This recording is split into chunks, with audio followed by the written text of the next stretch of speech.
नरेंद्र मोदी का हाथ मिलाना राहुल गांधी के साथ आज इतना बड़ा मुद्दा बन गया है जो कांग्रेस एक जीत के तौर पर देख रही है। कांग्रेस कह रही है आज हम बहुत बड़े हो गए हैं, इसलिए नरेंद्र मोदी को भी हाथ मिलाना पड़ा। एनडीए के स्पीकर के सामने इंडी अलायंस ने अपना स्पीकर खड़ा किया। क्या राहुल गांधी सच में बहुत बड़े नेता बन चुके हैं? क्या नेता प्रतिपक्ष की जो भूमिका अब राहुल गांधी निभा रहे हैं उससे बीजेपी को डरना चाहिए? क्या राहुल गांधी जो अब अभी तक सब चुनाव हारे हैं, मैं इंडिविजुअल नहीं कह रहा, मैं पार्टी के रूप में कह रहा हूं, वो जो सब चुनाव हारे हैं वो सब धूमिल हो गए हैं? क्या ये 45 से 99 पे आना, 100 सीटों पर आना एक बहुत बड़ी जीत है? क्या अब कांग्रेस अगले 2029 में सरकार बना लेगी? क्या ये प्रतिपक्ष का नेता बनना राहुल गांधी का एक प्रधानमंत्री नेता के रूप में देखा जा रहा है? नहीं। क्या 2029 में हमारे प्रधानमंत्री राहुल गांधी होंगे? नहीं। जानते हैं हम इस वीडियो में कि किसकी जीत हुई है पहले दिन, किसकी हार हुई है। जय श्री राम, मैं रवि सांखी। आज हम बात करेंगे लोकसभा स्पीकर की। लोकसभा स्पीकर के लिए एनडीए ने ओम बिरला जी का नाम प्रस्ताव किया, सबने मोहर उस पर लगाई, पर इंडी अलायंस ने उनके सामने अपना उम्मीदवार का नाम केरल के के सुरेश का रखा। सर्वसहमति से जो चीजें होती आई है उसका भी एक दरकिनार कर देना और अपनी एक ऐठ के कारण, घमंड के कारण, ये दिखाने के लिए कि हम कितने ताकतवर हैं, उसका भी विरोध करना। बीजेपी ने जब, एनडीए ने जब अपना समर्थन में, सबके समर्थन में, सब पार्टियों के समर्थन से ओम बिरला जी का नाम नॉमिनेट किया, उस समय राहुल गांधी ने उम्मीदवार इंडी अलायंस की तरफ से के सुरेश को उतार दिया। सिर्फ 3 बार ऐसा हुआ है भारत के इतिहास में, 1952 में और एक आपातकाल के समय, तीसरा अब जिस समय लोकसभा के सामने विपक्ष का भी चेहरा था। और ये सोचने वाली बात है कि राहुल गांधी जी ने ऐसा क्यों किया। राहुल गांधी जी एक्चुअल में अब जनता को अपनी ताकत दिखाना चाहते हैं। जो भी संसद में चल रहा है, कोई भी उस चीज से अज्ञान नहीं है, सबको पता है क्या चीज चल रही है। जब पक्ष के उम्मीदवार के सामने अपना उम्मीदवार उतारा जाता है, उस समय यदि सर्वसहमति नहीं होती है तो चुनाव होते हैं। चुनाव की प्रक्रिया है वोटिंग।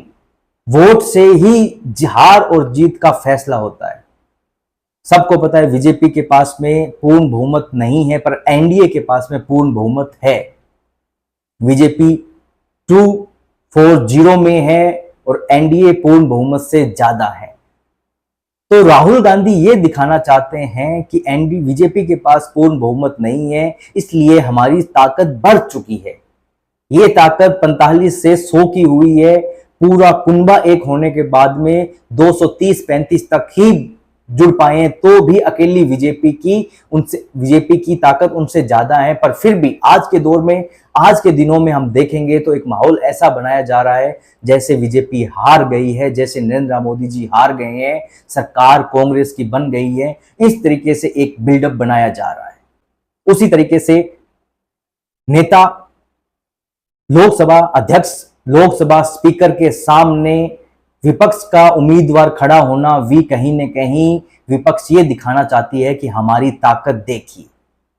अब ये ताकत असल में चुनाव क्यों नहीं हो पाया? यदि ताकत होती तो चुनाव होता, उस चुनाव की संख्याओं से निर्धारित होता कि कौन जीता है। पर ओम बिरला जी तो सहमति से, सर्वध्वनि से लोकसभा स्पीकर के लिए चुने गए हैं। सर्वसहमति ही एक ध्वनि का एक प्रारूप है। यदि चुनाव होता, यदि तो वोटिंग होती, क्यों नहीं राहुल गांधी जी ने वोटिंग करवाई? क्यों आखिर वो भाग खड़े हुए?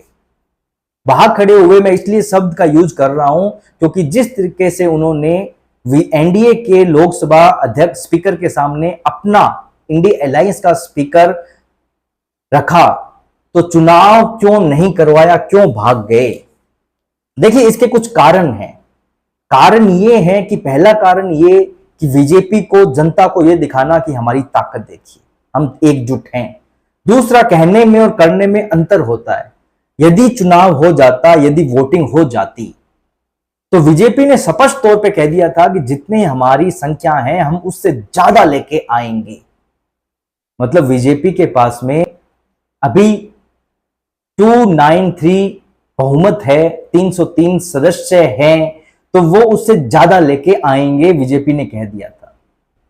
कांग्रेस के पास में मान लीजिए 230 या 235 है, क्या वो ये संख्या ले आते? यदि ये संख्याएं नहीं आती, कोई पार्टी उनसे नाराज हो जाती, कोई पार्टी या वोट ना देती या बायकॉट कर देती, जैसे संसद में होता है कि कोई वोट नहीं देना चाहता है तो संसद छोड़ के वो जा सकता है। यदि ऐसा होता तो ये प्रदर्शित करता कि इंडी अलायंस में अभी भी सब एकजुट नहीं है। जैसा चुनावों के समय हमें दिखा कि गठबंधन में सब एकजुट नहीं थे, एक दूसरे की टांग खींच रहे थे, वैसा ही अब वो दिखाना चाहते हैं कि हम संसद में एकजुट हैं। यदि ये वोटिंग हो जाती तो राहुल गांधी के लिए कहीं ना कहीं हानिकारक था, और अभी भी है। राहुल गांधी के लिए आने वाला समय अभी भी हानिकारक में है। जहां ये बीजेपी के लिए कह रहे हैं, इंडी अलायंस बीजेपी एनडीए के लिए कह रही है कि ये सरकार 6 महीने में टूट जाएगी, ये सरकार 6 महीने में टूट जाएगी, इनके अंदर बहुत मतभेद है, मनभेद है, तो इसका पूरे का पूरा घाटा कांग्रेस को होना है। क्योंकि यदि ये वोटिंग होती स्पीकर पद के लिए तो कांग्रेस को तो पता चलता ही कि कौन अपना अब नहीं है, जिससे जनता को भी पता चलता कौन इनसे टूट रहा है। जैसे जगन मोहन रेड्डी, उन्होंने स्पष्ट तौर पे कह दिया था कि हम केंद्र में नरेंद्र मोदी जी के स्पीकर का समर्थन करते हैं, और वो वैसे समर्थन इंडी अलायंस को कर रहे हैं, तो ये वोट टूट जाते। अब बात है ममता बनर्जी की। ममता बनर्जी ने स्पष्ट तौर पे, उनके जो उत्तराधिकारी हैं अभिषेक चटर्जी, उन्होंने स्पष्ट तौर पे कह दिया था कि हमसे नहीं पूछा गया कि नेता प्रतिपक्ष के रूप में राहुल गांधी जी का नाम ये सर्वोपरि रख रहे हैं। तो ये बातें भी बहुत बड़े लेवल पर प्रदर्शित करती है एक राजनीति को, कि आने वाले समय में कांग्रेस में बहुत उठक पटक, इंडी अलायंस में बहुत उठक पटक होने वाली है। क्योंकि बीजेपी भी नहीं चाहती है। आज जो राहुल गांधी ने इन्हीं दिनों में एक झटका देने की कोशिश की, तो आगे ये सबको पता है कि इंडी अलायंस संसद में पक्ष को, केंद्र को घेरने में कोई भी कसर नहीं छोड़ेगा। ये नरेंद्र मोदी जी को भी पता है। बात रही डिप्टी स्पीकर की, राजनाथ सिंह जी को भेजा गया कि भाई सर्वसहमति से बात करके आइए। राजनाथ जी ने जब ये प्रस्ताव रखा तो सामने से प्रस्ताव आता है, उन्होंने राहुल गांधी, खड़गे, इन सब से बात की, तो सामने से प्रस्ताव आता है कि डिप्टी स्पीकर का पद हमें दे दीजिए। तो राजनाथ जी स्पष्ट शब्दों में कहा गया कि जहां जहां आपकी पार्टी है वहां लोकसभा स्पीकर और डिप्टी स्पीकर आपका ही है। तो आप कैसे ये सोच सकते हैं कि हम डिप्टी स्पीकर का पद के लिए आपको अभी मैं आश्वस्त कर दूं? मैं इतना जरूर कह सकता हूं कि इसके लिए चर्चा जरूर होगी, आपसी सहमति की बातें जरूर होगी, पर यह नहीं कहूंगा कि हम पद आपको दे रहे हैं। सोचिए यदि राजनाथ सिंह जी उस डिप्टी स्पीकर के पद के लिए हामी भर देते कांग्रेस को देने के लिए, तो इसका लॉस क्या होना था? सबसे बड़ा इसका घाटा यह होना था कि कांग्रेस ये दिखाने में सफल हो जाती कि बीजेपी के पास में बहुमत नहीं है, अल्पमत में आई हुई सरकार बीजेपी हार गई है, वो टूट गई है। इसका सीधा प्रभाव नरेंद्र मोदी जी की छवि पर पड़ता कि नरेंद्र मोदी जी हार गए हैं। ये पहले ही दिनों में संसद में एक हार जीत का मुद्दा था कि इसमें कौन जीतेगा और कौन हारेगा, स्पीकर के सामने कौन जीतेगा और डिप्टी स्पीकर के सामने कौन जीतेगा। स्पीकर में भी बीजेपी जीती एंड इंडी अलायंस को मुंह की खानी पड़ी, कांग्रेस को मुंह की खानी पड़ी, क्योंकि उन्होंने वोटिंग नहीं करवाई। यदि वोटिंग करवाते तो खुद में ही टूटे हुए लोगों का पता चलता किन्होंने वोट दिया, किन्होंने नहीं, कौन सी पार्टी साथ दे रही है, कौन सी नहीं। डिप्टी स्पीकर के लिए राजनाथ सिंह जी ने हार नहीं भरी। उन्होंने ये जरूर कहा कि चर्चाएं की जा सकती है पर हामी नहीं भरेंगे कि ये पद आपको दे देंगे। तो राहुल गांधी का ये एक ही वार में दो तरीकों से हारना, देखिए कहीं ना कहीं मीडिया द्वारा जो दिखाया जाता है वो एक बड़ा आवरण दिखाया जाता है, ऊपर ऊपर की परत दिखाई जाती है। वो इतनी डीप बातें नहीं दिखाते जो जनता को समझ में लेट आए या जिसको समझना पड़े। न्यूज का मतलब ही है कि इस तरीके से समझाना कि जो जनता के दिमाग में आ जाए, कम शब्दों में सटीक बात समझाना ही मीडिया का काम। आज जो मीडिया में और जो कांग्रेस द्वारा एक माहौल बनाया जा रहा है कि हमारी जीत है ये बहुत बड़ी, आखिर में ये इनकी हार है। राहुल गांधी जी को ये डर अभी से सता रहा है कि इंडी अलायंस में कौन इनके साथ रहेगा कौन नहीं। जैसा मैंने आपको मेरे वीडियो में बताया कि जगन मोहन रेड्डी साथ देने के लिए रेडी नहीं है। बीजेपी अब क्या फैसला करती है, आगे की क्या रणनीति करती है, बात उस पर निर्भर है।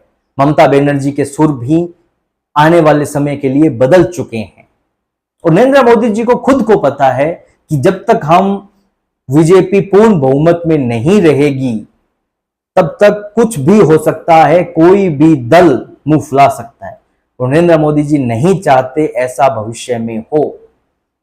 इसके लिए यदि 50-70 सांसदों की संख्या बढ़ाई जाए या किसी पार्टी का विलय करवाया जाए तो ये आज नहीं तो कल 100% होगा, क्योंकि बीजेपी खुद चाहती है कि पूर्ण बहुमत की खुद के बल पर सरकार बनाई जाए, गठबंधन का साथ रखा जाए पर गठबंधन की बातों के नीचे ना आया जाए। बड़े बड़े फैसलों के लिए समर्थन जरूरी है पर यदि कोई गठबंधन मुंह फुला लेगा तो ये भारत की राजनीति के लिए, भारत के एक डेवलप्ड जो एक रास्ता है उसमें एक दीवार खड़ी हो जाएगी। तो बीजेपी नहीं चाहती ऐसी दीवार कोई खड़ी हो। उसके लिए यदि 50-70 संख्याओं को अधिक करनी हो तो बीजेपी इसकी कोशिश करेगी। इसके दो ही रास्ते हैं, साम दाम दंड भेद या विलय। स्पष्ट शब्दों में बोल रहा हूं, इसके दो ही रास्ते हैं, साम दाम दंड भेद विलय।